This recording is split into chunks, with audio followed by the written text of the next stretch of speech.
അസ്സലാമു അലൈക്കും വറഹ്മത്തുള്ളാഹി തആല വബറകാതുഹു. നുസൈബ അന്ന് ക്ലാസ്സിൽ നല്ല സ്മാർട്ടോടെയായിരുന്നു ഇരുന്നത്. ഷിഫക്ക് തന്നെ വല്ലാത്തൊരു അത്ഭുതം.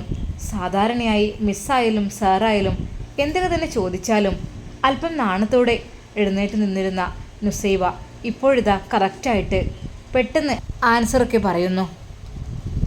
അതിൽ മിസ്സ് ചോദിച്ചു, നിങ്ങളുടെ ഭാവി എന്താണ് നിങ്ങൾ ഉദ്ദേശിക്കുന്നത്? അതിനെക്കുറിച്ച് ഈ ക്ലാസ്സിലുള്ള ആർക്കെങ്കിലും വല്ല പ്ലാനിങ്ങും ഉണ്ടോ? ആ ഒരു ചോദ്യത്തിന് നുസൈബ പെട്ടെന്ന് എഴുന്നേറ്റ് നിൽക്കുകയായിരുന്നു. ഒരു നിമിഷം എല്ലാവരും അത്ഭുതത്തോടെ അവളെ നോക്കി. എന്തെങ്കിലും സാറും മിസ്സും ചോദിച്ചാൽ വളരെയധികം നാണം കുണുങ്ങിക്കൊണ്ട് മറുപടി പറയുന്ന, ശബ്ദം പോലും പൊങ്ങാത്ത നുസൈബ ഇതാ ഒറ്റയടിക്ക് എഴുന്നേറ്റ് നിന്നിരിക്കുന്നു. വെരി ഗുഡ് നുസൈബ, പറയൂ, എന്താണ് നിങ്ങളുടെ ലക്ഷ്യം? അതിൽ നുസൈബ പറഞ്ഞു, അത് എനിക്കൊരു ലക്ഷ്യമുണ്ട് എൻ്റെ ജീവിതത്തിൽ. അത് എത്രമാത്രം പ്രയത്നിച്ചാണെങ്കിലും എനിക്കത് നേടിയെടുക്കണം എന്നൊരു വാശിയുണ്ട്. അതിനുവേണ്ടി ഹാർഡ് വർക്ക് ഞാൻ ചെയ്തിരിക്കും. അതെ, എൻ്റെ ലക്ഷ്യം ഉയർന്ന റാങ്കാണ്. അത് ഞാൻ കരസ്ഥമാക്കും.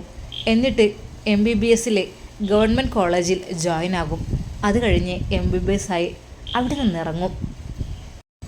പക്ഷേ ഒരുപാട് എനിക്ക് പണം സമ്പാദിക്കണം, വലിയ ഡോക്ടറായി നടക്കണം എന്നൊന്നും ഞാൻ ഉദ്ദേശിക്കുന്നില്ല. പക്ഷേ എന്നെക്കൊണ്ട് കഴിയുന്ന രീതിയിൽ ഞാനത് പഠിച്ചെടുത്ത് ഡോക്ടറായി ഇറങ്ങിയാൽ തന്നെ പാവപ്പെട്ട ഒരുപാട് രോഗികൾക്ക് ഞാൻ ഫ്രീ ആയി ചികിത്സ നൽകും. അവരെ ഞാൻ ചികിത്സിക്കും, ഒരു ഫീസും വാങ്ങാതെ. അതാണ് ഞാൻ ആഗ്രഹിക്കുന്നത്. അതെ, എനിക്ക് ഇൻഷാ അല്ലാഹ് ഒരു ക്ലിനിക്ക് ഇടണം സ്വന്തമായി. എന്നിട്ട് അതിൽ എൻ്റെ പേഷ്യൻറ്റിനെ ഞാൻ നല്ല രീതിയിൽ പരിചരിക്കും. പ്രത്യേകമായി അതിൽ മുൻഗണന നൽകുന്നത് പാവപ്പെട്ടവർക്കും സാമ്പത്തിക ശേഷി കുറഞ്ഞവർക്കും യത്തീമുകൾക്കും എല്ലാമായിരിക്കും. അതെ, അനാഥരാണ് അല്ലെങ്കിൽ സാമ്പത്തികമില്ല, പൈസ ഇല്ല എന്നതിൻ്റെ പേരിൽ ഒരാളും ചികിത്സിക്കപ്പെടാതിരിക്കാൻ പാടില്ല. ഒരാളുടെ മുമ്പിലും ഒരാളും തല താഴ്ത്തരുത്.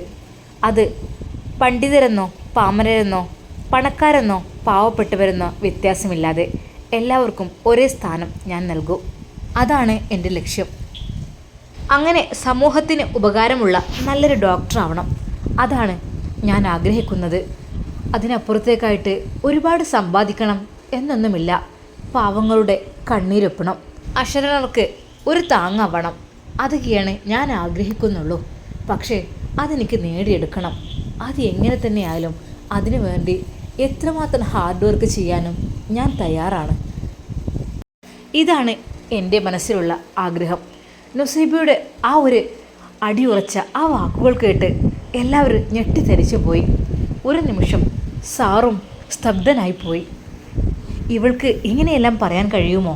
പെട്ടെന്ന് സാർ അവളുടെ ആ ഒരു പ്രസംഗം അവസാനിപ്പിച്ചപ്പോൾ പറഞ്ഞു, കൺഗ്രാറ്റുലേഷൻസ് നുസൈബ, എക്സലൻറ്റ്, വളരെ നന്നായിരിക്കുന്നു. ഇനി ഇതിലേറെ ആർക്കെങ്കിലും എന്തെങ്കിലും പറയാനുണ്ടോ? ആർക്കും പറയാം.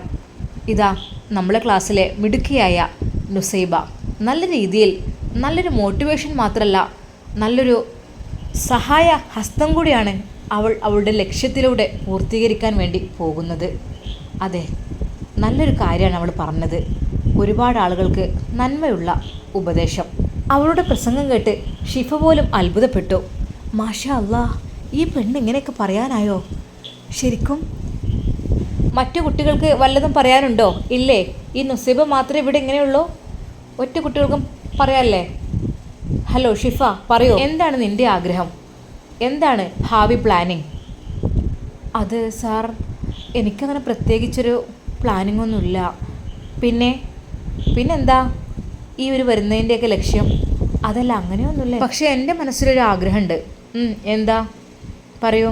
എൻ്റെ കൂട്ടുകാരി നല്ല റാങ്കോട് കൂടി പാസ്സാവണം. അവൾക്ക് നല്ല ഭാവി ജീവിതം ഉണ്ടാകണം. അത് കേട്ട് എല്ലാവരും കൈയടിക്കുകയാണ്. ഒരു നിമിഷം നുസൈബയും അത് കേട്ട് അന്തം വിട്ടുപോയി. എങ്കിലും ആരെക്കുറിച്ചായിരിക്കും ആ പറഞ്ഞിട്ടുണ്ടാവുക?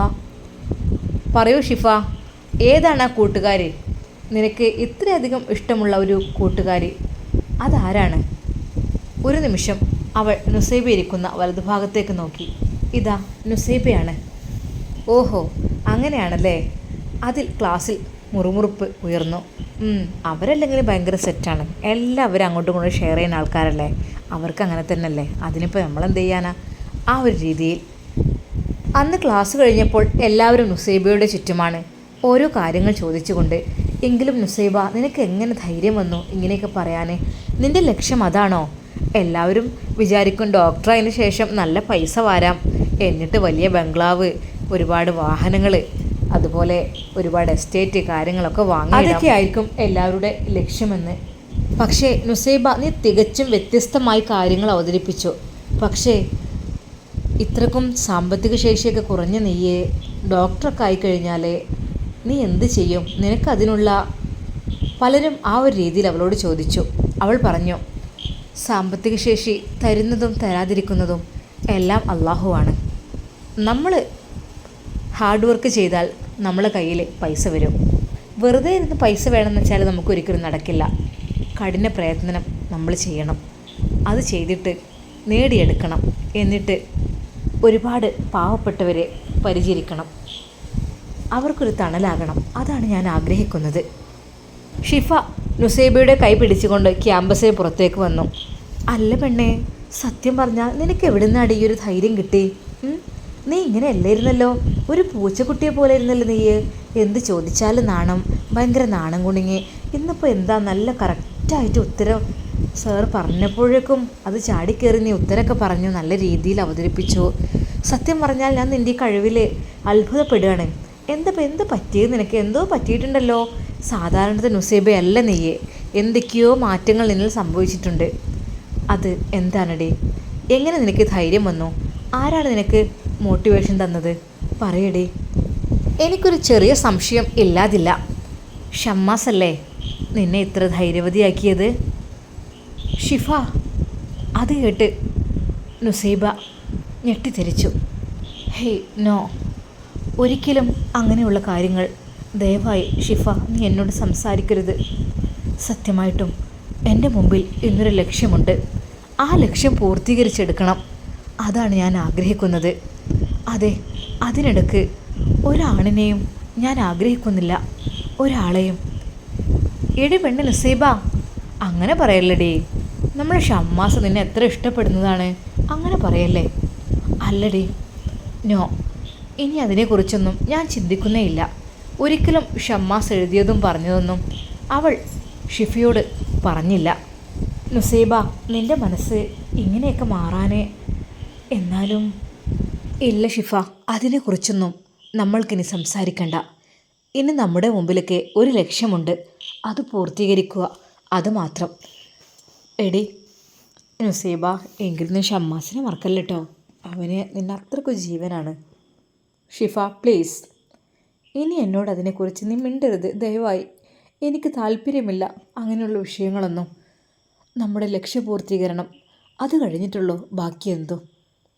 അത് കേട്ടപ്പോൾ ഷിഫക്ക് വല്ലാത്ത വിഷമായി. ഞാൻ ഒരുപാട് സ്വപ്നം കണ്ടതാണ്. അതെ, നുസൈബയും ഷമ്മാസും കൂടെയുള്ള ആ ഒരു ജീവിതം, അവളുടെ നിക്കാഹ് കഴിയുന്നതും ഷമ്മാസ് അവളുടെ കഴുത്തിൽ മഹർ ചാർത്തുന്നതും അവരുടെ അതിഗംഭീരമായ കല്യാണ ദിവസവും, അതെല്ലാം ഒരുപാട് സ്വപ്നം കണ്ടവളാണ് ഞാൻ. പിന്നീട് അവരുടെ ആ ഒരു സുഖകരമായ ജീവിതം, അതെ, ആ മൊബൈൽ ഷോപ്പിൻ്റെയൊക്കെ മുതലാളിച്ചയായി അതാ നുസൈബ വരുന്നത്. എത്രയെത്ര സ്വപ്നങ്ങളായിരുന്നു. എന്താ ഇനിയിപ്പോൾ ചെയ്യുക? ഷിഫക്ക് എങ്ങനെയെങ്കിലും അവർ ഒന്നാവണം എന്ന് തന്നെയായിരുന്നു ആഗ്രഹം. നുസൈബയുടെ ആ സംസാരമെല്ലാം കേട്ടപ്പോൾ ഷിഫയുടെ പാതി സന്തോഷം കുറഞ്ഞതുപോലെ. എന്നാലും അവൾ എന്തിനായിരിക്കും അവന് വേണ്ടാന്ന് പറഞ്ഞത്? അവൻ അത്രക്കും ആഗ്രഹിച്ചതാണ് അവളെ, അത്രക്കും അവളെ ഇഷ്ടമാണ്. എന്നോട് അവൻ പറഞ്ഞിട്ടുണ്ട്, ഹൃദയം പൊട്ടിക്കൊണ്ടാണ് അവൻ പറഞ്ഞത്, ഈ ദുനിയാവിൽ എനിക്കൊരു പെണ്ണുണ്ടെങ്കിൽ അത് അവൾ മാത്രമാണ്, അത് ഹിജാബി മാത്രമാണ് എന്നവൻ പലതവണ എന്നോട് പറഞ്ഞിട്ടുണ്ട്. എന്നിട്ടും പാവം എന്താന്നാവോ. സത്യം പറഞ്ഞാൽ ഷിഫക്ക് നല്ല സങ്കടം ഉണ്ടായിരുന്നു. എൻ്റെ ജീവിതത്തിലേക്ക് ഇനിയൊരു ശല്യമായിട്ട് വരരുത് എന്ന് ഷമ്മാസ് തന്നോട് പറഞ്ഞതുകൊണ്ടാണ് നുസൈബയുടെ മനസ്സ് മാറിയതെന്ന് എന്ന് ഷിഫയ്ക്ക് ഒരിക്കലും അറിയുന്നില്ല. അത് നുസൈബ ഷിഫയോട് പറഞ്ഞതുമില്ല. വേണ്ട, ഇനിയും അതിനെക്കുറിച്ച് പറഞ്ഞാൽ ഒരു പക്ഷേ അവൾ അതിലേറെ സങ്കടപ്പെടും. അതുമാത്രമല്ല, വീണ്ടും എനിക്ക് കരയാനൊരു കാരണമാകും എന്ന് കരുതി അവൾ ആ ഭാഗം പിന്നെ ചിന്തിച്ചതേയില്ല. മനസ്സിനുള്ളിൽ വല്ലാതെ വേദനയുണ്ട്, വല്ലാതെ കനലായി അത് നീറുന്നുണ്ട്, നീറിപ്പുകയുന്നുണ്ട്. അത്രക്കും ഇത്രയും ദിവസം മനസ്സിൽ കൊണ്ടു നടന്ന ആ ഒരു സ്വപ്നം അതൊരു നിമിഷം കൊണ്ട് തട്ടിത്തെറിപ്പിച്ച പോലെയാണ് അവൾക്കത് അനുഭവപ്പെട്ടത്. പക്ഷേ പിടിച്ചു നിൽക്കുകയാണ്, അള്ളാഹുവിനെ ഓർത്തുകൊണ്ട് പിടിച്ചു നിൽക്കുകയാണ്. പഠിച്ചോനെ, ക്ഷമിക്കാൻ ഇനിയും ഇതിനപ്പുറത്തേക്കായിട്ട് എനിക്ക് കഴിയില്ല. അത്രക്കും ക്ഷമിച്ചുകൊണ്ടാണ് അവൾ നിൽക്കുന്നത്. ഒരു പക്ഷേ എല്ലാം ഓർത്ത് അണ പൊട്ടി ഒഴുകാനും സാധ്യതയുണ്ട് ഏത് നിമിഷവും. പക്ഷേ നുസൈബ അത് ക്ഷമ കൊണ്ട് തോൽപ്പിക്കുകയാണ് ആ ഓർമ്മയെ. ഇല്ല, അത് ഓർക്കുന്നില്ല ഞാൻ. അവൾ പലവട്ടം ആ ഓർമ്മ അവളുടെ മനസ്സിലേക്ക് കടന്നു വരുമെങ്കിലും അവൾ അത് ഇല്ലായ്മ ചെയ്യാൻ നോക്കുകയാണ്, കടിച്ചമർത്തുകയാണ് അവൾ ആ വേദന. ഇന്ന് ഷമ്മാസിനെ ഡിസ്ചാർജ് ചെയ്യുകയാണ്. ഡോക്ടർ പറഞ്ഞു 2 ദിവസം കൂടി കഴിഞ്ഞിട്ട്. പക്ഷേ ഷമ്മാസ് അത് അനുവദിക്കുന്നില്ല. ഷമ്മാസ് പറഞ്ഞു, ഡോക്ടർ ഇപ്പോൾ ഒരു കുഴപ്പമില്ല, എല്ലാം നോർമലായല്ലോ, അത് വീട്ടിൽ ചെന്നിട്ട് വേണം റിലാക്സ് ആയിട്ട് ഇന്ന് രാത്രി ഒന്ന് ഹിജാബിയോട് സംസാരിക്കാൻ. അതെ, 3-4 ദിവസമായിട്ട് അതൊന്നും ഇല്ലായിരുന്നു. 2 ദിവസം തീരെ ഒരു ഓർമ്മയൊന്നും ഇല്ലായിട്ട് ഫോൺ വരെ എടുത്തിട്ടില്ലായിരുന്നു. പിന്നെയാണ് ഇക്കാക്കത് കൊണ്ടുവന്നത്. സത്യം പറഞ്ഞാൽ പലവട്ടം എടുത്തു നോക്കണം, എന്തെങ്കിലുമൊക്കെ പറയണമെന്ന് വിചാരിക്കും. പക്ഷേ ഉമ്മ അടുത്തുണ്ടായതുകൊണ്ട് ആ ഭാഗം വല്ലാതെ ശ്രദ്ധിച്ചില്ല. പിന്നെ എന്തായാലും വീട്ടിലെത്തി റൂമിൽ ഒറ്റക്കായിട്ട് നോക്കാമെന്ന് വിചാരിച്ചു. എന്നാലും എൻ്റെ ഹിജാബി അവളെന്നെ കാത്തിരിക്കുന്നുണ്ടാവും. 3-4 ദിവസമായല്ലോ ഷോപ്പിലും പോയിട്ട്. എന്തായാലും അവൾക്ക് നല്ല സങ്കടം ഉണ്ടാവും. അവളോട് കാര്യങ്ങളൊക്കെ പറഞ്ഞ് മനസ്സിലാക്കണം. അപ്പോൾ ഒരു പക്ഷേ അവൾ വേദനിക്കും. എങ്കിലും ഷമ്മുക്ക എന്താണ് എന്നോട് പറയാതിരുന്നത് എന്നൊക്കെ ആലോചിച്ച് അത് തൽക്കാലം ഒന്നും പറയണ്ട, അവളെ വേദനിപ്പിക്കണ്ട. എന്തായാലും ഇനിയിപ്പോൾ ഡിസ്ചാർജ് ചെയ്ത് പോവല്ലേ, നാളെ ഇൻഷാ അല്ലാഹ് ഷോപ്പിലേക്ക് ഇറങ്ങണം. എൻ്റെ ഹിജാബിയെ കാണണം എനിക്ക്. വല്ലാതെ അങ്ങ് കൊതിയായി. ആ ബസ്സിൽ നിന്ന് ഇറങ്ങുന്ന മനോഹരമായ കാഴ്ച, അത് ആ ബ്ലാക്ക് വസ്ത്രത്തിൽ വളരെയധികം മനോഹരമായ ആ ഒരു തിളങ്ങുന്ന കണ്ണുകൾ, അതിങ്ങനെ സുറുമ വരച്ചത് കാണാൻ വല്ലാത്തൊരു ഭംഗിയാണ്. ആ ഒരു നോട്ടം അതെൻ്റെ ഹൃദയത്തിലാണ് കൊള്ളുക. അതെ, അവൾ ശരിക്കും അറിയാതെ നോക്കും. ഞാനാണെങ്കിൽ ആ ബസ് വരുന്ന സമയത്ത് ശരിക്കും നോക്കി നിൽക്കുകയും ചെയ്യും. ആ ഒരു നോട്ടം മതി എൻ്റെ മനസ്സ് നിറയാൻ, വേറൊന്നും വേണ്ട. അവളൊന്നും പറയണമെന്നില്ല. സത്യം പറഞ്ഞാൽ എൻ്റെ ഹൃദയം തുടിക്കുന്നു എൻ്റെ ഹിജാബി ഒന്ന് കാണാൻ വേണ്ടിയിട്ട്. പടച്ചോനെ, മറ്റേ ബന്ധം അങ്ങ് ഒഴിഞ്ഞു പോയാൽ മതിയായിരുന്നു. അതിനു മുമ്പായിട്ട് അവളെ സ്വന്താക്കണം. 1 വർഷമല്ലേ അവർ പറഞ്ഞ ഗ്യാരണ്ടി? 1 വർഷം. അതാവുമ്പോഴേക്കും അവളെ അവർ കൊണ്ടുപോകും എന്നാണ് കണക്ക്. പക്ഷേ 1 വർഷത്തിന് മുമ്പ് എന്താ ഷമ്മാസിനത് കഴിവില്ലേ? എനിക്കെന്താ എൻ്റെ പെണ്ണിന് മഹർ വാങ്ങാൻ കഴിവില്ലേ? ഉണ്ട്. എൻ്റെ പെണ്ണിനെ നോക്കാനുള്ള സാമ്പത്തികം എനിക്കില്ലേ? അതും ഉണ്ട്. എൻ്റെ പെണ്ണിന് വസ്ത്രം വാങ്ങാനുള്ള ക്യാഷ് എനിക്കില്ലേ? ഉണ്ട്. എൻ്റെ പെണ്ണിനെ ജീവിക്കാനുള്ള വീട് എനിക്കില്ലേ? അതും ഉണ്ട്. പിന്നെന്തിനാണ് ഞാനിങ്ങനെ ടെൻഷനാകുന്നത്? എനിക്ക് 1 വർഷമൊന്നും ഒരു വിഷയമേ അല്ല. അതിനു മുമ്പ് 1 മാസത്തിനുള്ളിൽ വേണമെങ്കിൽ ഞാൻ അവളെ സ്വന്തമാക്കും. അത് കഴിഞ്ഞിട്ടുള്ളൂ ഇനി റെസ്റ്റ്. സത്യമായിട്ടും മോനെ. ആ ഉമ്മ. മോനെ, എന്നാൽ പിന്നെ ഒരുങ്ങിക്കിടാൻ പോകാനായി തുടങ്ങിയില്ലേ? എന്തപ്പോൾ ആലോചിക്കണത്? ഇനിയും ഹോസ്പിറ്റലിൽ കിടക്കണോ? വേണ്ടുമ്മ, 2 ദിവസം കൊണ്ട് ഡോക്ടർ കിടക്കാൻ പറഞ്ഞതല്ലേ. ഇനിയിപ്പോൾ ഒഴിവില്ല. എത്ര തിരക്കാണ് എനിക്ക്. ആ, എൻ്റെ കുട്ടി ഇപ്പോൾ പഴയ മൈൻഡിക്ക് വന്നില്ലേ? പഠിച്ചോനെ, ഞാൻ ആകെ പേടിച്ചിരുന്നു എൻ്റെ കുട്ടിൻ്റെ അവസ്ഥ ആലോചിച്ചിട്ട്. ആ ഉമ്മ, ഷോപ്പ് അവിടെ സെറ്റാക്കണം. അതാ ഉദ്ഘാടനമൊക്കെ ആയി തുടങ്ങിയില്ലേ? 4 ദിവസം മൊത്തത്തിൽ പെൻഡിങ് ആയിരുന്നു. കാരണം സ്റ്റാഫിനൊരു ഉഷാറില്ല. അങ്ങനെ ഞാൻ ഇല്ലായിട്ട് ഇനിയൊക്കെ ഒന്ന് പോയി സെറ്റാക്കണം. എന്നാലും വല്ലാത്തൊരു ഭാരമായിരുന്നു മനസ്സിന്. സത്യം പറ മോനെ, എൻ്റെ കുട്ടിക്ക് എന്തായിരുന്നു ഇത്ര ടെൻഷന്? ഡോക്ടർ പറഞ്ഞല്ലോ നല്ലൊരു ടെൻഷൻ ഉണ്ട് എന്നുള്ളത്. ടെൻഷൻ എന്താ ഈ ഒരു പ്രായത്തിൽ? കല്യാണം കഴിക്കാത്ത ചെക്കന്മാർക്ക് ടെൻഷൻ ഉണ്ടാവുമോ? കല്യാണം കഴിച്ചവർക്കൊക്കെ ഡിപ്രഷനും കാര്യങ്ങളും അങ്ങനെയൊക്കെ ഉണ്ടാവും. പക്ഷേ ഈ കഴിക്കാത്തവർക്ക് ഇപ്പം എന്താ, നല്ല രീതിയിൽ നടക്കുന്ന പ്രായമല്ല എൻ്റെ ഇതൊക്കെ. നല്ല പ്രായം, നല്ല സ്വാതന്ത്ര്യത്തോടെ നടക്കുന്ന പ്രായം, അല്ലെങ്കിൽ നല്ല എൻജോയ്മെൻറ്റ് ചെയ്യുന്ന പ്രായം എന്ന് വെച്ചാൽ ഈ ഒരു കല്യാണം കഴിയുന്നതിന് മുമ്പാണ്. പിന്നെ എനിക്കറിയില്ല എൻ്റെ പൊന്നാര മോനെ, പെണ്ണ് കെട്ടിയാൽ കണ്ണും കെട്ടി, കുട്ടികളായാൽ കാലും കെട്ടി എന്നൊക്കെ പറഞ്ഞേക്കാലോ. അപ്പോൾ ഈ ഒരു സ്വാതന്ത്ര്യം എനിക്ക് ഉണ്ടാവില്ലല്ലോ. പിന്നെ ഇപ്പോൾ എന്താ എനിക്കിങ്ങനെ ടെൻഷന്? ഹേയ് അതൊന്നുമില്ലമ്മ, അതൊക്കെ ശരിയാവും.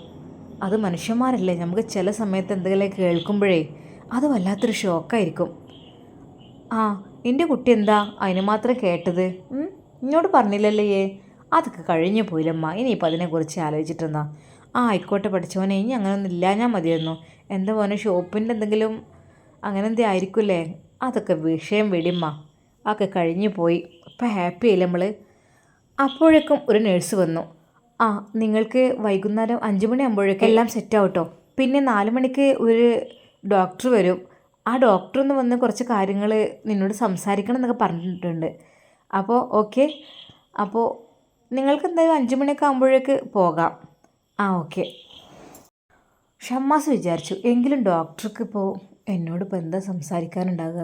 എന്തായിരിക്കും ഇപ്പോൾ ഡോക്ടർ എന്നോട് ചോദിക്കുക? ആലോചിച്ചുകൊണ്ടിരിക്കുമ്പോൾ അതാ വാതിലിലെ മുട്ട് കേൾക്കുന്നു.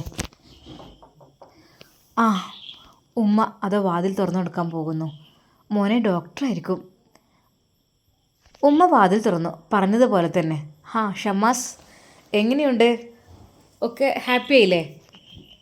താങ്ക്സ് ഡോക്ടർ, ഇപ്പോൾ കുഴപ്പമൊന്നുമില്ല. അത് തന്നെയാണ്. അപ്പോൾ എന്താ ഇപ്പോൾ ഈ ഒരു ടൈമിന് ഇങ്ങനെ ഒരു ടെൻഷൻ കയറാൻ കാരണം ഇപ്പം എന്താ? ഡോക്ടർ വളരെയധികം സൗഹാർദ്ദപരമായി ഷമ്മാസിനോട് ചോദിക്കുന്നു. ഉമ്മ ഒരു 5 മിനിറ്റ് ഒന്ന് പുറത്ത് നിൽക്കുമോ? ആയിക്കോട്ടെ, അതിനെന്താ, അല്ലെങ്കിൽ കുഴപ്പമില്ല. അല്ല വേണ്ട, നിങ്ങൾ സംസാരിച്ചോളി. ഷമ്മാസ് എന്തപ്പോൾ ടെൻഷൻ നല്ല രീതിയിലുണ്ടായിരുന്നു. ആ ടെൻഷൻ കൂടിയിട്ടാണ് നിങ്ങൾക്ക് പനി വന്നതും തലവേദന വന്നതും അങ്ങനെ ചെറിയ രീതിയിലുള്ള പ്രശ്നങ്ങളൊക്കെ ഉണ്ടായതും ഇവിടെ അഡ്മിഷൻ എടുക്കേണ്ടി വരുന്നതും ഒക്കെ അതുകൊണ്ടായിരുന്നു. എങ്കിലും എന്താ ഡിപ്രഷൻ എന്തോ ഒന്നുണ്ടല്ലോ ശരിക്കും. അത് ഡോക്ടറെ ഞാൻ എന്ത് പറയാനാ, എനിക്കിപ്പോഴൊന്നുമില്ല, ഹാപ്പിയാണ്. എന്ത് ബിസിനസ് ചെയ്യുന്നത്? ഞാൻ ഷോപ്പുണ്ട്, മൊബൈൽ ഷോപ്പാണ് എൻ്റേത്. പിന്നെ രണ്ടാമത്തെ ഷോപ്പിൻ്റെ ഇനോഗ്രേഷന് അടുത്ത് നിൽക്കുന്ന സമയം, അങ്ങനെയൊക്കെ ഹാപ്പി ആയിരിക്കുന്ന സമയത്ത് പെട്ടെന്നിപ്പോൾ ഇങ്ങനെ എന്തായാലും എന്താ പറയൂ. പിന്നെ ഷമ്മാസ്, ഞാൻ ഒരു കാര്യം ആദ്യമേ പറഞ്ഞേക്കാം, ഡോക്ടറോട് ഒരിക്കലും കളവ് പറയരുത്. അത് നിനക്കറിയുന്നതല്ലേ? അതെ, ഉള്ള അസുഖം നമ്മൾ പറയണം. നിൻ്റെ മനസ്സിലെന്തായിരുന്നു അസുഖം, നിൻ്റെ ശരീരത്തിന് എന്തായിരുന്നു അസുഖം, അത് നീ ഡോക്ടറോട് പറയണം. അതിനുള്ള കാര്യങ്ങളൊക്കെയാണ് നമ്മൾ പിന്നെ ചെയ്യുക. നിനക്ക് കടുത്ത ഡിപ്രഷൻ ഉണ്ടായിരുന്നു, അതെനിക്ക് മനസ്സിലായി. കാരണം എത്രയായിട്ടും പനി വിടുന്നില്ല. അപ്പോഴാണ് ഞാനൊന്ന് ചെക്ക് ചെയ്ത് നോക്കിയത്. ശരിക്കും നല്ലൊരു ടെൻഷനെ ബാധിച്ചിരുന്നു. ഇപ്പോഴത് കുറഞ്ഞു. ഇനി ആ ഒരു ടെൻഷൻ വരാൻ പാടില്ല കേട്ടോ. അതിനു വേണ്ടിയിട്ട് എന്ത് കാരണം കൊണ്ടാണ് നിങ്ങൾ ടെൻഷൻ വന്നതെന്ന് ഇതുവരെ അത് വെളിപ്പെടുത്തിയിട്ടില്ല. ഉമ്മയോട് ചോദിച്ചപ്പോഴും ഉമ്മ പറഞ്ഞു എന്താ അറിയില്ല എന്നൊക്കെയാണ്. പിന്നെ നിങ്ങളുടെ ജ്യേഷ്ഠനോട് ഞാൻ ചോദിച്ചു. പിന്നെ ഞാൻ വിചാരിച്ചു നിങ്ങളൊന്ന് റെഡി ആയിട്ട് നിങ്ങളോട് തന്നെ ചോദിക്കാമെന്ന്. പറയൂ ഷമ്മാസ്, എന്ത് കാരണത്തിൻ്റെ പേരിലാണ് നിങ്ങളിങ്ങനെ ടെൻഷനായി വന്നത്? കാരണം നമ്മൾ ഡോക്ടേഴ്സ് ഇതൊക്കെ ഞങ്ങൾക്ക് പഠിക്കൽ മാത്രമല്ല, പഠനത്തിൻ്റെ ഭാഗമായി കുട്ടികൾക്കും ഇത് പറഞ്ഞു കൊടുക്കണം. അതിനു വേണ്ടിയിട്ട് കൂടിയാണ് ഞാനിത് ചോദിക്കുന്നത്. അത് ഡോക്ടറെ, എനിക്ക് പറയൂ. എനിക്കൊരു ബന്ധമുണ്ടായിരുന്നു. ബന്ധമോ? ഓക്കെ, എങ്ങനെ? മാരീഡ് അല്ലല്ലോ? അല്ലാതെ. ഓക്കെ. പറയൂ. അപ്പോൾ അവൾക്കൊരു പ്രപ്പോസൽ വന്നു, ഒരു വിവാഹാലോചന വേറെ വന്നപ്പോൾ പെണ്ണ് കാണാൻ വന്നുവെന്നോ അങ്ങനെ എന്താ പറഞ്ഞപ്പോൾ എനിക്കതങ്ങ് വല്ലാതെ എൻ്റെ മനസ്സിലേക്ക് വേദനിച്ചു. സത്യമായിട്ടും 1 വർഷത്തിനുള്ളിൽ അല്ലെങ്കിൽ 1 വർഷം കഴിഞ്ഞാൽ അവളുടെ വിവാഹം ഉറപ്പിക്കും എന്നൊക്കെ. ഷമ്മാസ്, അപ്പം അങ്ങനെയൊക്കെയാണ് വിഷയം അല്ലേ? അപ്പോൾ അതുകൊണ്ട് നമ്മളാകെ ടെൻഷനായി നിന്നിട്ട് എന്ത് കാര്യം? ഒരിക്കലും നമ്മളങ്ങനെ ടെൻഷനാവാൻ പാടില്ലല്ലോ. നമ്മളതിനുള്ളൊരു പരിഹാരം കണ്ടെത്തുകയാണല്ലോ വേണ്ടത്. ടെൻഷനായി നമുക്ക് അസുഖം വന്ന് ബിസിനസ്സും എല്ലാം എന്താ പറയുക കെയർ ചെയ്യാനൊന്നും പറ്റാത്ത രീതിയിൽ നമ്മളാകരുത്. അതിനുള്ള പ്രതിവിധി നമ്മൾ അപ്പോൾ തന്നെ കണ്ടുപിടിക്കാനും വേണ്ടത്. അല്ലാതെ ഒരിക്കലും നമ്മളൊരു കാര്യം കേട്ടെന്ന് കരുതി ടെൻഷനായി അത് തളർന്ന് ഹോസ്പിറ്റലിൽ അഡ്മിറ്റ് ആകേണ്ട ആവശ്യമൊന്നും ഇല്ല. ഞാൻ പറയുന്നത് എന്തെന്ന് വെച്ചാൽ അങ്ങനെ ടെൻഷൻ നമ്മളുടെ ജീവിതത്തിലേക്ക് വരികയാണെങ്കിൽ അതിന് പ്രതിവിധി ആയിക്കൊണ്ട് അപ്പോൾ തന്നെ മറ്റൊരു മാർഗ്ഗം നമ്മൾ കണ്ടുപിടിക്കുകയാണ് വേണ്ടത്. ഡോക്ടർ നിങ്ങൾ എന്താ പറയുന്നത്? അതെ, അങ്ങനെയൊക്കെ ആകണമെങ്കിൽ അതങ്ങ് പൊയ്ക്കോട്ടെ അങ്ങ് വെക്കണം. എന്നിട്ട് നമുക്ക് വേറൊരു ജീവിതം വീണ്ടെടുക്കണം എന്നുള്ളൊരു മനസ്സിന് തോന്നിപ്പിക്കണം. അങ്ങനെ അല്ലാതെ ആ പഴയത് പിന്നീട് വെച്ചുകൊണ്ട് നിൽക്കല്ലേ വേണ്ടത്. ഡോക്ടറെ പ്ലീസ്, എൻ്റെ ഹൃദയത്തിലേക്ക് എൻ്റെ ജീവിതത്തിലേക്ക് ഇതുവരെയായിട്ട് ആകെ ഒരേ ഒരു പെണ്ണിൻ്റെ ഒരു മുഖമേ കടന്നു വന്നിട്ടുള്ളൂ. അതവളാണ്, അവളുടേത് മാത്രം. അവൾ എന്നിൽ നിന്ന് നഷ്ടപ്പെടുകയാണെന്ന് അറിഞ്ഞപ്പോൾ അത് ഡോക്ടറെ നിങ്ങൾക്ക് അത് പറഞ്ഞാൽ മനസ്സിലാവില്ല അതിൻ്റെ വേദന. നിങ്ങളൊക്കെ പഠിച്ചുണ്ടാക്കിയ അറിവുകളല്ലേ, പക്ഷേ മനസ്സിലേക്ക് വരുന്ന ആ ഒരു സ്നേഹം അല്ലെങ്കിൽ ആ ഒരു ഹൃദയത്തിൻ്റെ വേദന, അതും ഒരു പെണ്ണിനോടുള്ള അത്രക്കും അടങ്ങാനാവാത്ത ആ ഒരു പ്രണയം മനസ്സിൽ കൊണ്ട് നടക്കുന്ന ഞാൻ പെട്ടെന്നൊരു നിമിഷം എന്നിൽ നിന്ന് നഷ്ടപ്പെടുകയാണെന്നറിയുമ്പോൾ ഡോക്ടറെ എനിക്കത് താങ്ങാൻ കഴിയുന്നതിലും അപ്പുറമായിരുന്നു. അത് നമ്മളൊരിക്കലും കാണാപ്പാഠം പഠിച്ചതോ അല്ലെങ്കിൽ ബൈഹാർട്ടാക്കി വെച്ച് അത് പിന്നീട് എക്സാമിന് എഴുതാനുള്ളതോ അങ്ങനെയൊന്നുമല്ല ഡോക്ടറെ. നമ്മളിതൊരിക്കലും നമ്മുടെ പഠിച്ച് എക്സാം എഴുതി ജയിക്കാനുള്ളതല്ല. അത് ഹൃദയത്തിലേക്ക് വരുന്നതാണ് ആ ഒരു സ്നേഹം. അത് പെട്ടെന്നൊന്നും നമുക്ക് മായ്ച്ചു കളയാൻ കഴിയില്ല. അതൊരു ഷോക്ക് തന്നെയായിരിക്കും. ആ ഒരു ഷോക്കാണ് എനിക്ക് ഏറ്റത്. ഷമ്മാസ്, കൺഗ്രാജുലേഷൻസ്. അതൊക്കെ ഓക്കെയാണ്, നിങ്ങൾ പറയുന്നതൊക്കെ എനിക്ക് മനസ്സിലാകുന്നുണ്ട്. ശരിയാണ്, നിൻ്റെ ഹൃദയത്തിൻ്റെ ഭാഷയിൽ നീ അതെനിക്ക് പറഞ്ഞ് മനസ്സിലാക്കി തന്നു. ഞങ്ങൾ ഡോക്ടേഴ്സിനൊരു പക്ഷേ അതൊന്നും അറിയില്ലായിരിക്കാം. ഞങ്ങളൊക്കെ പറഞ്ഞാൽ ഈ ബുക്സ് എല്ലാം പഠിച്ച് ഉണ്ടാക്കിയതാണ് ഞങ്ങളുടെ അറിവുകൾ. പക്ഷേ നിങ്ങളുടെ ജീവിതത്തിൽ നിന്ന് തന്നെ ആ ഒരു അറിവ് കിട്ടുമ്പോൾ, ആ ഒരു അനുഭവം ഉണ്ടാകുമ്പോൾ അതിനെ ബുക്കുകൾ വായിക്കേ വീഡിയോസ് കാണേ ഒന്നും വേണ്ട. അത് കറക്റ്റായിട്ട് നിങ്ങൾ അനുഭവത്തിലൂടെയാണ് പറഞ്ഞത്. മനസ്സിലാകുന്നുണ്ട് നിങ്ങളുടെ വിഷമം. ഓക്കെ, എന്നിട്ടത് തരണം ചെയ്യാൻ എങ്ങനെ തീരുമാനിച്ചു? ഡോക്ടറെ, 1 വർഷമാണ് എൻ്റെ പ്രിയപ്പെട്ടവൾക്ക് അവർ നൽകിയ ടൈം. ആ 1 വർഷം കഴിഞ്ഞാൽ അവളെ വിവാഹമുറപ്പിച്ച ചെക്കൻ അവളെ കാണാൻ വരും. അവളെ കൊണ്ടുപോകും, നിക്കാഹ് കഴിയും. അതെ, അവരൊരു പക്ഷേ ഗൾഫിലേക്ക് പോകും. അതൊക്കെയാണ്. പിന്നെ എനിക്ക് അവളെ ഒരിക്കലും കാണാൻ കഴിയില്ല. അതിനുള്ളിലായിട്ട്, ആ 1 വർഷത്തിനുള്ളിലായിട്ട് എനിക്ക് നേടിയെടുക്കണം അവളെ. എനിക്കെൻ്റെ സ്വന്തമാക്കണം. എങ്കിൽ ഞാൻ വിജയിച്ചു. അതാണ് ഡോക്ടർ ഞാൻ ആഗ്രഹിക്കുന്നത്. കൺഗ്രാജുലേഷൻസ്. അപ്പോൾ ഇതാണ് നിങ്ങളുടെ പ്ലാനിങ്. ഓക്കെ, നിങ്ങൾക്ക് ആത്മവിശ്വാസം ഉണ്ടെന്ന് എനിക്ക് മനസ്സിലായി. എന്നാൽ ഷമ്മാസ്, ഞാൻ പറയാം, അത് എങ്ങനെയെങ്കിലും നടക്കട്ടെ. നടന്നിട്ട് വിവാഹത്തിന് ഞങ്ങളെല്ലാവരും നീ ക്ഷണിക്കണം കേട്ടോ. തീർച്ചയായും ഡോക്ടറെ. ഇവിടുത്തെ ഡോക്ടേഴ്സിനെയും സിസ്റ്റേഴ്സിനെയും ഒക്കെ വേണമെങ്കിൽ ഈ ഹോസ്പിറ്റലിലുള്ളവർക്ക് എല്ലാവർക്കും ഫുഡ് അത് ഞാൻ കൊടുക്കും. അതങ്ങ് നടന്നു കിട്ടിയാൽ മതി. വാവ്, വെരി ഗുഡ് മാൻ. ഇങ്ങനെയൊക്കെ ഒരു മനസ്സ്. അതല്ല, അപ്പം നിങ്ങൾക്ക് അത്രമാത്രം സാമ്പത്തികം. ഡോക്ടർ, ഒരു നേരത്തെ ഭക്ഷണം ഈ പാവപ്പെട്ട രോഗികൾക്കും ഒക്കെ കൊടുക്കുന്നതിന് യാതൊരു കുറവും നമുക്ക് വരില്ല. അതിനുള്ളതൊക്കെ നമുക്ക് പഠിച്ചോൻ തന്നിട്ടുണ്ട്. ഇൻഷാ അല്ലാ അവളെ ഞാൻ സ്വന്തമാക്കുകയാണെങ്കിൽ ദാ ഡോക്ടറുടെ മുന്നിൽ വെച്ച് ഞാൻ സാക്ഷ്യം ചെയ്യാണ്. അതെ, ഈ ഹോസ്പിറ്റലിലെ എല്ലാവർക്കും എൻ്റെ ഒരു ട്രീറ്റ് ഉണ്ടായിരിക്കും, ഉറപ്പ്. ഷമ്മാസിൻ്റെ പുറത്ത് ഡോക്ടർ തട്ടിക്കൊണ്ട് ആശ്വസിപ്പിച്ച് പറഞ്ഞു. സൂപ്പർ, ഇങ്ങനെ തന്നെ വേണം. ഈ ഒരു മനസ്സ് എപ്പോഴും വേണം. ഷമ്മാസ് ചിരിച്ചു. പോകുന്ന പോക്കിൽ ഡോക്ടർ ഉമ്മയോട് പറഞ്ഞു, ഉമ്മ, നിങ്ങളെ മോനെ ആൾ ഒരു പുലിയാണ് കേട്ടോ, ഉഷാറാണ്, എന്നും അത് നിലനിൽക്കട്ടെ. എന്താ ഡോക്ടറെ, ഓനെന്തെങ്കിലും പറഞ്ഞോ? അല്ലേ, അവനൊരു ആത്മവിശ്വാസമുണ്ട്. ആ വിശ്വാസം അവനെ രക്ഷിക്കട്ടെ, അതാണ് ഞാൻ ആഗ്രഹിക്കുന്നത്. എന്നാൽ ഓക്കെ കേട്ടോ, ഷമ്മാസിനോടും ഉമ്മയോടുമൊക്കെ യാത്ര പറഞ്ഞ് ഡോക്ടർ പോയി. സമയം 4:45 തുടങ്ങിയിട്ടുണ്ട്. ഡിസ്ചാർജിനുള്ള സമയമായി. ഉമ്മയും ഇക്കാക്കയും എല്ലാ സാധനങ്ങളും എല്ലാം എടുത്തു വെച്ചു. ഷമ്മാസ് ആകാംക്ഷയോടെ അത് ആശുപത്രി വിടുകയാണ്. അല്ലാ, എൻ്റെ പ്രിയതമയോട് ഇന്നൊന്ന് എനിക്ക് സംസാരിക്കണം. എത്ര ദിവസമായി. ഹോ എൻ്റെ ഹിജാബി, ഞാനിങ്ങനെ പിടിച്ച് നിൽക്കുകയായിരുന്നു. നിന്നോട് സംസാരിക്കാതെ, നിനക്ക് മെസ്സേജ് അയക്കാതെ എങ്ങനെ എനിക്ക് നിൽക്കാൻ കഴിയും? സത്യം പറഞ്ഞാൽ എൻ്റെ ഹിജാബി, നിന്നോടുള്ള ആ ഒരു സ്നേഹം എനിക്കിപ്പോൾ ഒന്നും കൂടി കൂടിയ പോലെയാണ് തോന്നുന്നത്. എൻ്റെ പ്രിയപ്പെട്ട ഹിജാബി, എൻ്റെ പൊന്നു മോളെ, നിന്നെ ഈ ഷമ്മാസ് സ്വന്തമാക്കിയിരിക്കടി. അധികം വൈകാതെ നോക്കിക്കോ. നിന്നെ കാണാൻ വന്ന ആളുകൾ, അതെ, അവരെത്തും മുമ്പേ ഞാൻ നിന്നെ സ്വന്തമാക്കും. നീ എൻ്റേത് മാത്രമാണ്. ഒരുത്തനും നിന്നെ വിട്ടുകൊടുക്കില്ല. അത് എൻ്റേതാണ്. എനിക്ക് ദുനിയാവിൽ അള്ളാഹു സുബ്ഹാനഹു വ തആല എനിക്ക് വേണ്ടി പടച്ചതാണ് നിന്നെ. അതെ, ഞാൻ മനസ്സിൽ ആഗ്രഹിച്ച, ഞാൻ സ്വപ്നം കണ്ട ആ ഒരു പെണ്ണാണ് നീയ്. അതെ, ഹിജാബി ആയിക്കൊണ്ട് എൻ്റെ മുമ്പിലേക്ക് നീ വന്നു പെട്ടതാണ്. നീ എനിക്കുള്ളത് മാത്രമാണ്. അതുകൊണ്ട് തന്നെയാണ് നിൻ്റെ ആദ്യ ഭർത്താവിൻ്റെ അടുക്കൽ പോലും നിനക്ക് നിൽക്കാൻ കഴിയാതെ വന്നത്.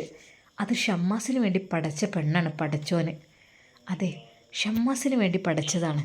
ഒരിക്കലും മറ്റൊരാൾക്ക് ഞാൻ എൻ്റെ ഹിജാബിയെ വിട്ടുകൊടുക്കില്ല. ഹോസ്പിറ്റലിൻ്റെ ജനലിൻ്റെ പുറത്തേക്ക് നോക്കിക്കൊണ്ട് ഷമ്മാസ് ഓരോന്ന് ആലോചിച്ചിരുന്നു. ഷാമോനെ, മതി, കുറേ നേരമാവും പുറത്ത് നോക്കി നിൽക്കണ്. വാ, ഇറങ്ങാൻ നോക്ക്. ഒക്കെ എടുത്തില്ലേ ഉമ്മ? ആ. പെട്ടെന്ന് ഷമ്മാസ് എല്ലാം സെറ്റായി. വീൽ ചെയർ വല്ലതും വേണോ സിസ്റ്റർ ചോദിച്ചു. ഹേയ് വേണ്ട, അതിന് ഓനെന്താ കുഴപ്പം, ഓൻ നടന്നു പോരുന്നുണ്ടല്ലോ, ഇക്കാക്ക പറഞ്ഞു. എല്ലാ സാധനങ്ങളും എടുത്തുകൊണ്ട് അവരിതാ ലിഫ്റ്റിൽ കയറുന്നു. എന്താണെന്നറിയില്ല, ലിഫ്റ്റിൽ കയറിയപ്പോഴൊന്നും ഒരു സ്പീഡില്ലാത്ത പോലെ. ഷമ്മാസിന് എത്രയും പെട്ടെന്ന് വീട്ടിലെത്തുവാൻ വേണ്ടി കൊതിയാകുന്നു. സാധനങ്ങളെല്ലാം ഡിക്കിയിൽ വെച്ചു. ഷമ്മാസ് അതാ വാഹനത്തിൽ ഡ്രൈവർ സീറ്റിൽ കയറാൻ വേണ്ടി ഒരുങ്ങുന്നു. അപ്പോൾ ഉമ്മ പറഞ്ഞു, മോനെ ഇപ്പോൾ വേണ്ട, ആ തലകറക്കൊക്കെ ഒന്ന് മാറിക്കോട്ടെ, നവാസ് ഓടിച്ചോട്ടെ, ഈ ഇങ്ങോട്ട് സൈഡിലേക്ക്. ഉമ്മ, അതിനുമ്മ എനിക്കെന്താ, എല്ലാം മാറിയില്ലേ? ആ മതി ഉമ്മ, കുഴപ്പമില്ലെങ്കിൽ ഓനെ ഓടിച്ചോട്ടെ, കുഴപ്പമൊന്നുമില്ലല്ലോ. മോനെ അത് വേണ്ടടാ, ഇത്രയും ഇഞ്ചക്ഷനും മരുന്നും കയറ്റി വരില്ലേ, എന്തെങ്കിലുമൊക്കെ ഒന്ന് തലകറക്കം എന്തെങ്കിലും ഉണ്ടായാലേ അതായില്ലേ എൻ്റെ കുട്ടി. മോനെ നവാസേ, ഈ എന്നെ ഓടിച്ചോ. പക്ഷേ ഷമ്മാസിന് അവൻ ഓടിക്കണമെന്ന് തന്നെയായിരുന്നു. നവാസ് പറഞ്ഞു, ഉമ്മ ഷാമോൻ ഓടിച്ചോട്ടെ, അതിനിപ്പോൾ എന്താ, ഓന് അതിൽ എക്സ്പെർട്ട് അല്ലേ, എന്നെക്കാളൊന്നും കൂടി സ്പീഡായി ഓൻ ഓടിക്കും. മോനെയൊക്കെ ശരിയാണ്, പക്ഷേ ഈ ഒരു സമയത്ത് ഡിസ്ചാർജ് ചെയ്ത് കൊണ്ടുവരല്ലേ, ഇപ്പം തന്നെ പോനെക്കൊണ്ട്. ഉമ്മ അത് സാരല്ല. ഉമ്മയുടെ വാക്ക് കേട്ട് ഇനിയൊരു പക്ഷേ അത് എന്തെങ്കിലും വേണ്ട. അവൻ അതാ ഉമ്മയുടെ അടുത്ത് വന്നിരിക്കുന്നു. മോനെ മുന്നിലിരുന്ന ഫ്രണ്ടിലെ നവാസ് ഓടിച്ചോട്ടെ. നവാസ് വാഹനമെടുത്തു. പക്ഷേ നവാസിന് തീരെ ഒരു സ്പീഡില്ലാത്ത പോലെ ഷമ്മാസിന് തോന്നാണ്. എന്താ പഠിച്ചോന് ഇത് ഇത്ര ഒരു ഉറുമ്പരിക്കുന്ന പോലെ. ഇക്കാക്ക, ഞാൻ ഓടിക്കട്ടെ? ആ, എന്നാൽ നീ ഓടിച്ചടാ, ഉമ്മ പറഞ്ഞു. എന്നാൽ നീ ഓടിച്ചോ, എൻ്റെ ഒരു പൂതി. നവാസ് വാഹനത്തിൽ നിന്നിറങ്ങി. അതാ ഡ്രൈവർ സീറ്റിൽ ഷമ്മാസ് കയറിയിരിക്കുന്നു. ഷമ്മാസ് അതാ പെട്ടെന്ന് തന്നെ ഓടിച്ച് പോകുന്നു, വളരെയധികം സ്പീഡിൽ. മോനെ പതുക്കേടാ, ഇങ്ങനെ ഈ പറപ്പിക്കല്ലേ, എനിക്ക് പേടിയാണ്. മോനെ മെല്ലെ. ഉമ്മ മെല്ലെ പോയിട്ടെന്താ, നമുക്ക് വേഗം ലക്ഷ്യസ്ഥാനത്ത് എത്തണം. എന്തൊക്കെ ചെയ്ത് തീർക്കാനുണ്ട്. ഇന്ന് മഗ്‌രിബ് കൊടുക്കുന്നതിന് മുമ്പ് വീട്ടിലെത്തണ്ടേ. അവരിതാ വീട്ടിലേക്ക് കടക്കുന്നു. ഗേറ്റ് തുറന്നു തന്നെ വെച്ചിട്ടുണ്ട്. അതുകൊണ്ട് തന്നെ അവർക്ക് കയറാനും എളുപ്പമായി. ഉമ്മ വിചാരിച്ചു, പഠിച്ചോനെ എന്തൊക്കെയാണാവോ അവിടെ അയക്കണത്, 4 ദിവസം ഇവിടെ ഇല്ലായിട്ട്. ഷമ്മാസ് കാർ ഓടിച്ചത് കൊണ്ട് തന്നെ മഗ്‌രിബിന് മുമ്പായിക്കൊണ്ട് തന്നെ അവർ വീട്ടിലെത്തി. ഉമ്മ അവനെ അതാ അകത്തേക്ക് കൊണ്ടുപോയി. മോനെ ആ ബെഡ്ഷീറ്റ് ഒന്ന് മാറ്റട്ടെ, അവിടെ നിൽക്ക്. അവൻ കിടന്ന ആ ബെഡ്ഷീറ്റ് ഉമ്മ മാറ്റി മറ്റൊന്ന് വിരിച്ചു കൊടുത്തു. ഉമ്മ ഞാൻ വിരിച്ചോളമ്മ, അതൊക്കെ നിങ്ങൾ എന്തിനാണ് ബുദ്ധിമുട്ടുന്നത്. മോനെ ഒന്നവിടെ കിടന്നോ, ഒന്ന് ക്ഷീണമൊക്കെ ഒന്ന് മാറിക്കോട്ടെ. ഉമ്മ എന്തിനാണ് ഞാൻ കിടക്കുന്നത്, ഇപ്പോൾ എനിക്ക് ക്ഷീണമൊന്നുമില്ല. എങ്കിലും ഉണ്ടാവും മോനെ, ഒരുപാട് ഇഞ്ചക്ഷനൊക്കെ വെച്ചതല്ലേ, അതിൻ്റെ തളർച്ചയൊക്കെ ഉണ്ടാവും. ഉമ്മ അതാ അടുക്കളയിലേക്ക് പോകുന്നു. എന്തെങ്കിലുമൊക്കെ മോൻക്കുണ്ടാക്കി കൊടുക്കട്ടെ എന്ന് കരുതി. അടുക്കള കണ്ട ഉമ്മാക്ക് വല്ലാത്തൊരു അവസ്ഥ. പഠിച്ചോനെ, എന്താ ഇത്? ആകെ പെരന്ന് കിടക്കുകയാണല്ലോ. എന്താ അത്? കുറേ മൂടി വെച്ചിട്ടുണ്ട്, കുറേ തുറന്ന് വെച്ചിട്ടുണ്ട്. എന്തൊക്കെയൊരു സ്മെല്ലും എന്തൊക്കെയാണ് പഠിച്ചോനെ ഈ അടുക്കള എങ്ങനെ? അപ്പോൾ ജമീല വന്നിട്ടില്ലായിരുന്നോ അടിക്കാനും തുടക്കാനൊന്നും? എന്താണാവോ? ഇവിടുത്തെ പെണ്ണുങ്ങളൊക്കെ ഇത് എവിടെ പോയി? എല്ലാം മേലെ ആയിരിക്കും, വാതിൽ പോലും ശരിക്കും അടക്കാതെ. പഠിച്ചവനെ, ഇങ്ങനത്തിനൊക്കെ വീട്ടിൽ വെച്ച് നിന്നിട്ട് എന്ത് കാര്യമുള്ളത്? ഷമ്മാസിൻ്റെ വാഹനത്തിൻ്റെ സൗണ്ട് കേട്ടുകൊണ്ട് തന്നെ ഫസീല അത് ഒന്നും അറിയാത്ത പോലെ അകത്തേക്ക് കയറിപ്പോയതായിരിക്കും. പക്ഷേ അവളാരും അത് താഴേക്ക് വന്നതുപോലുമില്ല. ഷമ്മാസിനെ ഡിസ്ചാർജ് ചെയ്ത് കൊണ്ടുവരികയാണ് എന്നറിഞ്ഞിട്ട് പോലും അവർക്ക് യാതൊരു മൈൻഡും ഇല്ല. ഉമ്മ വിചാരിച്ചു എൻ്റെ കുട്ടിക്ക് കുറച്ച് കഞ്ഞി വെച്ച് കൊടുക്കട്ടെ. എവിടെ? അവർ ചോറ് പോലും ഒന്നും വെച്ചിട്ടില്ല തോന്നുന്നുണ്ട്. എന്തൊക്കെയോ ഉണ്ടാക്കി തിന്നിട്ടിട്ടുണ്ട്. പഠിച്ചോനെ, എങ്ങനെയാണ് ഇവരൊക്കെ ഇട്ട് ഇവിടെ വീട്ടിലാക്കി പോവുക? അതിനേക്കാൾ നല്ലപോലെയൊക്കെ പറഞ്ഞയച്ച് വീട് പൂട്ടി പോകണമായിരുന്നു. എന്തൊക്കെയോ അലങ്കോലമാക്കി വെച്ചിക്കണ്. 2 പെണ്ണുങ്ങളുണ്ടല്ലോ ഇവിടെ. പെണ്ണുങ്ങളുടെ വീട് ഇങ്ങനെയാണോ വേണ്ടത്? ഉമ്മാക്ക് ദേഷ്യവും സങ്കടവും ഒരുമിച്ച് വന്നു. പഠിച്ചോനെ, ഇങ്ങനത്തൊക്കെ ഇല്ലാത്ത നല്ലത്. എന്തിനാണ് ഇവരൊക്കെ തീറ്റിപ്പോറ്റി ഉണ്ടാക്കുന്നത്? ഒന്നെങ്കിൽ വേറെ പേരെടുത്ത് പോവുക, അല്ലെങ്കിൽ അങ്ങോട്ട് പോയിക്കോട്ടെ പോണ വഴിക്ക്. എന്നെക്കൊണ്ട് കഴിയൂല. ചെറിയ കുട്ടികളെമാതിരി പെരത്തിയിട്ടുകൊണ്ട് വീടും മുറ്റമൊക്കെ ഒരു കഥയായിരിക്കണ്. ഉമ്മ ജമീലയെ വിളിക്കാൻ വേണ്ടി നിൽക്കുന്നത്. ഹലോ ജമീല, ആ ഈ 2 ദിവസമായിട്ട് ഇങ്ങോട്ട് വന്നിട്ടില്ലായിരുന്നോ? താത്ത, ഞാൻ മിഞ്ഞാന്ന് വന്ന് പോന്നതാണ്. ഇന്നലെ ഇന്നും ഞാൻ വന്നിട്ടില്ല. എനിക്ക് വരാൻ പറ്റിയിട്ടില്ലേനു താത്ത, എനിക്ക് പനിയായിരുന്നു. അത് ഞാൻ പറയട്ടെ എന്ന് വിചാരിച്ചു. നിങ്ങളെ മരുവളെ കണ്ടപ്പോൾ ഞാൻ പറഞ്ഞേനു. അവിടെ വന്ന് തന്നെ ഞാൻ പറഞ്ഞു. പിന്നെ എനിക്ക് വരാൻ പറ്റിയിട്ടില്ല. ആ അത് ശരി, എന്നാൽ ആയിക്കോട്ടെ, ഓക്കെ. 2 ദിവസം വേലക്കാരത്തി വരാത്തതിൻ്റെ കുഴപ്പം. എന്നാലും ഇപ്പോൾ എന്നിപ്പോൾ വേലക്കാരത്തി വരണമെന്നില്ലല്ലോ. അതിപ്പോൾ ഒന്നിനാത്രം പോകുന്ന 2 പെണ്ണുങ്ങളുണ്ടല്ലോ ഇതിൻ്റെ ഉള്ളിൽ. ഓർക്കും നന്നാക്കിക്കൂടെ ഈ അടുക്കളയും? ഇവിടെ ഓല് തിന്നിട്ട പ്ലേറ്റും കാര്യങ്ങളും അതൊക്കെ അങ്ങനെ വെച്ച് പോയിക്കണ്. കുക്കറും അതും ഇതും എന്തൊക്കെ കാട്ടിക്കൂട്ടിയിരിക്കുന്ന പഠിച്ചോനെ. ചെറിയ കുട്ടികളെ മാതിരി കൽപ്പിച്ച് കൂട്ടി കാട്ടിയ പോലെയാണ് ഓല് ചെയ്തിക്കണത്. 2 വർത്താനം പറയണം, എന്നാലും വണ്ടിയില്ല. ഉമ്മ ഇനി കുക്കറിൽ വെച്ച് കഞ്ഞിയൊന്നും മോൻക്ക് കൊടുക്കണ്ടെന്ന് കരുതി പെട്ടെന്ന് തീ പിടിപ്പിച്ചു. എന്നിട്ട് ഒരു കലത്തിൽ വെള്ളം വെച്ചു. നല്ല രീതിയിൽ കത്തിച്ച് അതിൽ അരിയിട്ടു. മോനെ, കുറച്ച് കഞ്ഞി കുടിക്കട്ടോ, ഉമ്മാൻ്റെ കുട്ടി ഇതപ്പാവും ഇമ്മ വെച്ചിക്കണേ. ഉമ്മ അതൊന്നും വേണ്ടില്ലായിരുന്നു. അല്ല മോനെ, കഞ്ഞിവെള്ളം എന്ന് വെച്ചാൽ ഗ്ലൂക്കോസ് പോലെയാണ്. ഇത് വരെ ഇപ്പോൾ ഗ്ലൂക്കോസും അല്ലേ നിന്നേണ്ടത്? അതാണ് ചെന്നാൽ ശരീരത്തിൻ്റെ ക്ഷീണം കുഴക്കൊക്കെ മാറും. ഉമ്മ, എന്തിനാ ഉമ്മ നിങ്ങൾ കഷ്ടപ്പെടുന്നത്? ഒന്നും വേണ്ട, ഫ്രൂട്ട്സ് എന്തെങ്കിലും കഴിച്ച് കിടന്നാൽ പോരെ മോനെ. അത് പറ്റൂലടാ, എന്തെങ്കിലും വെച്ച് തിന്നിട്ട് കിടക്കുക, അതാണ് നല്ലത്. ഉമ്മ നല്ല രീതിയിൽ ഊതി കത്തിച്ചു. അപ്പോഴേക്കും ഉമ്മ നിസ്കരിച്ച് വന്നിരുന്നു. എന്നാലും ആ കുട്ടികളൊന്നും, ആ പെണ്ണുങ്ങൾ ഒരു കുട്ടി ഇങ്ങോട്ട് ഇറങ്ങി നോക്കിയില്ലല്ലോ. എന്താന്നാവോ? ഉമ്മ അത് അടുപ്പത്തിട്ട് ചോറ് വന്നു. ഉമ്മ ചോറ് ഊറ്റി അതിനിടയിൽ ഷമ്മാസിനുള്ള കുറച്ച് കഞ്ഞി ഒരു പാത്രത്തിലേക്ക് വിളമ്പി വെച്ചു. പിന്നെ ഒരു ചമ്മന്തിയും അരക്കാമെന്ന് വിചാരിച്ചു. ഉമ്മ ഷമ്മാസിന് അതാ കഞ്ഞി കൊണ്ടുപോയി കൊടുക്കുന്നു. മോനെ, എൻ്റെ കുട്ടി ഇത് കുടിച്ചാണേ, ഇത് കുടിച്ചിട്ട് വേഗം ഉറങ്ങിക്കോളി. ഉമ്മ നിസ്കരിച്ച് ഉറങ്ങാം. ആ മോനെ, എന്നതാ കുടിച്ചോളി. ഷമ്മാസിന് ഉമ്മ കഞ്ഞി കൊടുത്തു. മോനെ, ഞാൻ കോരി തരണോ? വേണ്ടുമ്മ, ഞാൻ കുടിച്ചോളാം. അവൻ ആ കഞ്ഞി ചൂടോടുകൂടെ കുടിച്ചു. ആ എരിവുള്ള ചമ്മന്തിയും കൂട്ടി. പഠിച്ചോനെ, എൻ്റെ ഉമ്മാൻ്റെ കൈകൊണ്ടുണ്ടാക്കിയ ഈ ഒരു ഭക്ഷണത്തിന് വല്ലാത്തൊരു ടേസ്റ്റാണ്. ഷമ്മാസ് കഞ്ഞി കുടിച്ചു. പാത്രം അതാ അടുക്കളയിലേക്ക്. മോനെ, അവിടെ നിന്നോട്ടെ, ഒന്നും എടുക്കണ്ട. ഞാൻ അവിടെ കിടന്നോ? അങ്ങനെ വെച്ചാൽ നിസ്കരിക്കാൻ കഴിയുന്നുണ്ടെങ്കിൽ നിസ്കരിച്ച് കിടന്നോ. ഷമ്മാസ് ഉളൂഹ് ചെയ്തു. നിസ്കരിച്ച് അള്ളാഹുവിനോട് ദുആ ചെയ്തു. പഠിച്ചോനെ, ഈ ദിവസത്തിന് എനിക്ക് വല്ലാത്തൊരു പ്രത്യേകതയായി തോന്നുകയാണ്. അതെ, ദിവസങ്ങൾക്ക് ശേഷം എൻ്റെ പ്രിയപ്പെട്ടവളുടെ അടുക്കലേക്ക് ഞാൻ വന്ന പോലെയാണ് എനിക്ക് തോന്നുന്നത്. അതെ, എൻ്റെ ഹിജാബിയോട് ഇന്ന് എനിക്ക് ശരിക്കും സംസാരിക്കണം, ഉള്ള തുറന്ന് സംസാരിക്കണം. അതെ, എൻ്റെ എല്ലാ വിഷമങ്ങളും അവളോട് തുറന്ന് പറയണം. ഇൻഷാ അല്ലാഹ് എനിക്കും അവൾക്കും എത്രയും പെട്ടെന്ന് ഒന്നാവണം. അതെ, പെട്ടെന്ന് വിവാഹത്തിനുള്ള എല്ലാ കാര്യങ്ങളും സെറ്റാക്കണം എന്നതിനെക്കുറിച്ചെല്ലാം അവളോട് പറയണം. ഷമ്മാസ് സമയം നോക്കിക്കൊണ്ടിരുന്നു. സമയം 8:30 മണി. 9, 9:30, 10 മണിയായി കഴിഞ്ഞാൽ ഉമ്മയെല്ലാം കിടന്നാൽ പിന്നെ അതെ, അവൾക്ക് മെസ്സേജ് അയക്കണം, അവളെ വിളിക്കണം പറ്റുമെങ്കിൽ. അവൻ ആ ഒരു ടൈമിന് വേണ്ടി കാതോർത്തിരിക്കുന്നു. അതാ സമയം 9:30 കഴിഞ്ഞു. ഇനി ഏകദേശം ഒരു 25 മിനിറ്റ് മാത്രമാണ്. അപ്പോഴേക്കും ഉമ്മയെല്ലാം നിസ്കാരവും ഒക്കെ കഴിഞ്ഞ് കിടക്കുവാൻ വേണ്ടി വരും. ഉമ്മ കഞ്ഞിയും ചമ്മന്തിയൊക്കെ ഉണ്ടാക്കിയപ്പോഴേക്കും അതാ ഫസീലത്തെയും കുട്ടികളൊക്കെ ഇറങ്ങി വരുന്നു. ഉമ്മാക്ക് ദേഷ്യവും സങ്കടവും ഒരുമിച്ച് വന്നു. കുട്ടികൾ കഞ്ഞി മാമു എന്നൊക്കെ പറഞ്ഞ് ഇതാ വരുന്നു. അപ്പോഴതാ ഫസീലയുടെ ഉമ്മ ചോദിക്കുന്നു, അല്ല ഫസിയെ, നമ്മൾ അടുക്കള കിടക്കണ കോലമാണുള്ളത്, നിങ്ങളിവിടെ ഇല്ലേനോ? നിങ്ങൾക്ക് ഈ വെച്ച് വിളമ്പി പാത്രങ്ങളൊന്ന് കഴുകി വെച്ചുകൂടെ? എന്താ ഈ പെരന്ന് കിടക്കണ കണ്ടാൽ? ജമീൽ താത്ത വന്നിട്ടില്ലായിരുന്നു. പിന്നെങ്ങനെ? എന്താ ജമീൽ താത്തക്ക് പനിയായിട്ട് 2 ദിവസം ലീവാന്ന് പറഞ്ഞു.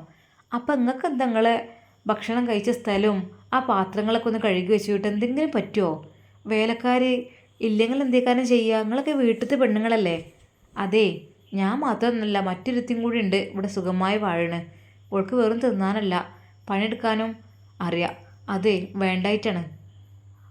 ഓളെ നേരം വെളുത്തേക്ക് ജോലിക്ക് അങ്ങനെ പോയാലുണ്ടല്ലോ പുതിയാപ്പിളി മുതിർന്നും കൂടി. എന്നിട്ട് ഞാൻ ഇവിടുത്തെ പണി ഇങ്ങനെ എടുക്കുന്ന വേലക്കാരായി നിൽക്കല്ലേ? അതേ, അതിനുള്ള കരാറൊന്നും ഞാൻ ഇവിടെ ചെയ്തിട്ട് വെച്ചിട്ടില്ല. അവളുടെ സംസാരം കൂടിക്കൂടി വരുന്നു. ഷമ്മാസ് അതാ തൻ്റെ പ്രിയപ്പെട്ടവൾക്ക് ഒരു മെസ്സേജ് അയക്കുവാൻ വേണ്ടി കാത്തിരിക്കുകയാണ്. അതെ, അവിടെ നിന്ന് അവരൊന്ന് പോകണം, എങ്കിലേ അത് നടക്കുകയുള്ളൂ. മിനിറ്റുകൾ എണ്ണിക്കൊണ്ട് ഷമ്മാസ് നുസൈബയ്ക്ക് വേണ്ടി കാത്തിരിക്കുന്നു, ഒരുപാട് പ്രതീക്ഷകളോടെ. ഇൻഷാ അല്ലാ ഇതിൻ്റെ ബാക്കി ഭാഗം നാളെ കാണാം. എല്ലാവർക്കും അസ്സലാമു അലൈക്കും.